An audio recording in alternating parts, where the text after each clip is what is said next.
Қазақ тілі пәні 57-ші сабақ. 24-ші тоқыраймыз даңқты қалалар. Қалалар бар әлемде тамсандырған халықты. Ол қалалар әр елде несімен даңқты? Париж Эйфель мұнарасымен, Москва Кремлімен, Вашингтон Ақ үйімен, Афина Акрополімен, Алматы несімен әйгілі? Ескенелбай. Өлеңдегі сұрақтарға жауап бер. Өлең неліктен даңқты қалалар деп аталған? Суреттегі көріністер не себепті әйгілі екенін дерек көздерден біліп ал. Алматы Алатауымен әйгілі.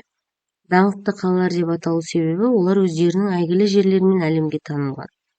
Эйфель мұнарасы әлемдегі ең биік құрылыстардың бірі.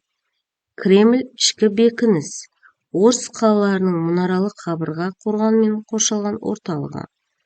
Ақ үй Вашингтондағы ақш президентінің резиденциясы. Ауыспалы мағынада Ақ үй ақш үкіметін білдіреді. Акрополь бекіністі қоршай қала үйлер орналасқан. Акрополь өзге үйлерден шоқтығы биік, қабырғасы қалың. Қала халқының жаулардан қорғаныс табатын бекінісі қасиетті. Қатесін түзеп жаз. Эйфель мұнарасы әлемдегі ең биік құрылыстардың бірі.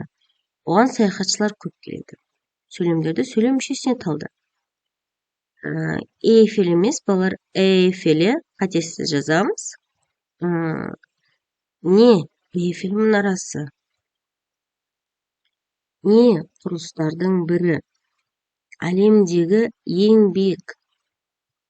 Ең биік қандай? Ең биік қайдағы? Әлемдегі. Оған саяхатшылар көп барады. Не істейді? Көп барады. Кімдер? Саяхатшылар. Қайда? Оған. Айтыңдаршы ал енді ұлы қорған бар елді. Айтыңдаршы ал енді пирамида бар елді.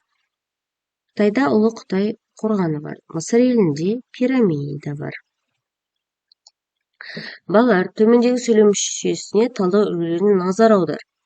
Сөйлемдегі қимылды, іс-әрекетті білдіретін сөзді тап. Оған не істеді, не қылды, қайтты сұрақтарын тестісін қой. Осы сұрақтарға жауап беретін сөз баяндауыш болады. Баяндауыштың астын екі сызықпен сыз.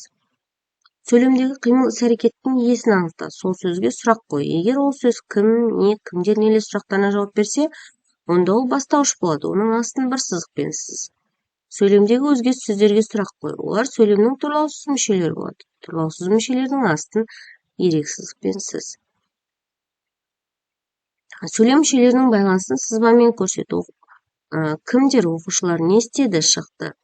Қайда шықты? Саяхатқа шықты. Төмендегі сөйлем мүшелерін талдау үлгісін басшылыққа алып, төмендегі сөйлемдерді талда. Ескерткіштер қорғауға алынды. Нелер ескерткіштер? Не істелді? Алынды. Ескерткіштер бастауыш, алынды баяндауыш, қорғауға, тұрлаусыз мүшелер. Неге қорғауға? Сәулетшілерді кездесуге шақырдық. Не істедік? Шақырдық. Қайда? Кездесуге. Кімдерді? Сәулетшілерді. Астана сәулетті құрылысымен ерекшеленеді. Не Астана? Не істеді? Ерекшеленеді. Несімен? Сәулетті құрылысымен. Мен өскенде сәулетші болғым келеді. Кім? Мен. Не істеймін? Болғым келеді. Қашан? Өскенде.